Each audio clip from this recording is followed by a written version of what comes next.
Imagine mailing out 1,000 letters and getting only one response. Most people would quit. George Coy didn't. And 3 weeks later, he made history with the world's tiniest phone book. Stay until the end to discover how his wild persistence changed how we connect forever. It's February 21st, 1878, in New Haven, Connecticut.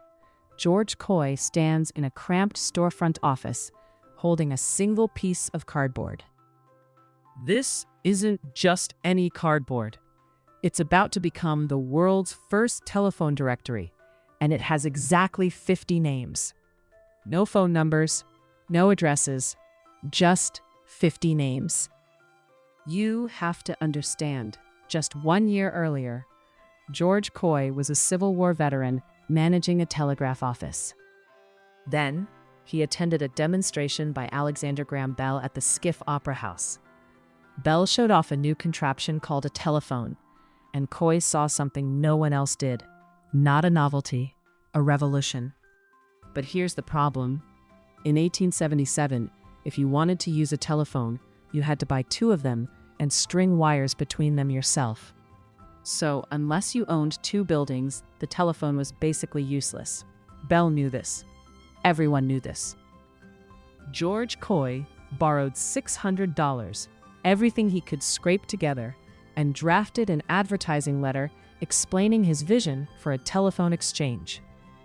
One central switchboard where everyone could connect to everyone else. He printed 1,000 copies and mailed them across New Haven. The response? 1 single subscription. Most entrepreneurs would have given up right there. Coy hired salesmen instead, paying them $1.50 for every new customer they found. By January 28, 1878, he had 21 subscribers. 21 people are willing to pay $1.50 a month to talk to each other. 3 weeks later, Coy's got a problem. A good problem. His subscriber list has more than doubled to 50 people. Doctors, police stations, factories, boarding stables, a couple of brave individuals with money to spare.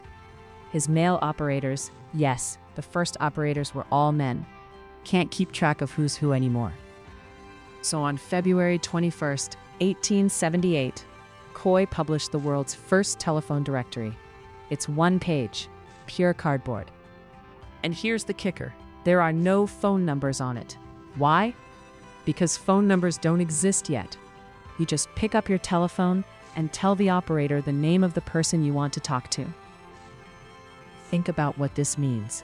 50 people in a city of 150,000 can now talk to each other instantly without leaving their homes or offices. A doctor can check on a patient. A factory can order supplies. A worried parent can reach their child across town. For the first time in human history, distance doesn't mean silence. Within 9 months, that single cardboard sheet grows into a 40-page book with 391 subscribers. The book even includes instructions on proper phone etiquette because nobody knows how to use these things yet. The suggested greeting? Hello. The suggested sign-off? That is all. By 1882, George Coy's little experiment had become the Southern New England Telephone Company, serving all of Connecticut. That first phone book? One of the only surviving copies was sold at auction in 2008 for $170,500. From one cardboard sheet with 50 names to billions of contacts on our smartphones today, it all started with one man who refused to quit after 999 rejections. Every connection you make today, every text, every call, every voice message traces back to George Coy's stubborn belief that people needed to talk to each other. One single cardboard sheet changed everything. Here's what I'm wondering. What stories from your life deserve to be written down and saved? Think about it.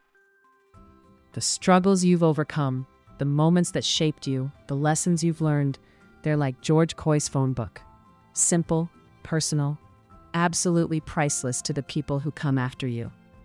Have you ever thought about capturing your family's legacy stories? The ones only you can tell. those moments that made you who you are. Your children, your grandchildren, they're going to want to know these stories. And unlike that rare phone book, your stories don't need to wait for an auction. They just need to be told.